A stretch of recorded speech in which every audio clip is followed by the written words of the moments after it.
CDC made a big announcement today, updating their guidance on outdoor mask wearing for people who are fully vaccinated. It was prompted by growing data on where spread most likely occurs. Dr. Frank George here with this outdoor update, but also some changes to indoor mask use. Frank?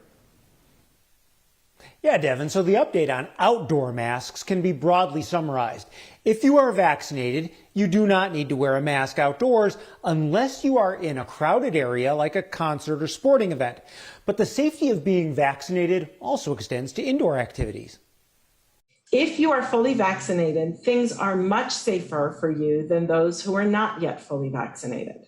As we gather more and more data on the real-world efficacy of vaccines, we know that masked, fully vaccinated people can safely attend worship services inside, go to an indoor restaurant or bar, and even participate in an indoor exercise class. But these situations need to be balanced by factors that are specific to your area or setting.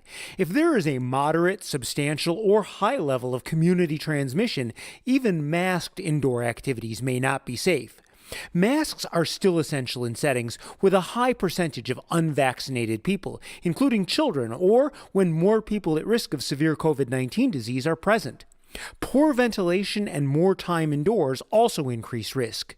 And here's the bottom line. With regard to why people who are vaccinated are wearing masks indoors, I think what we really need to convey here is we still have 50,000 cases a day. We do believe that vaccinated people are much safer when they're wearing those masks indoors. Now, the risk is also greater indoors and outdoors when you have activities that involve singing, shouting, physical exertion, or heavy breathing, or where you can't maintain physical distancing.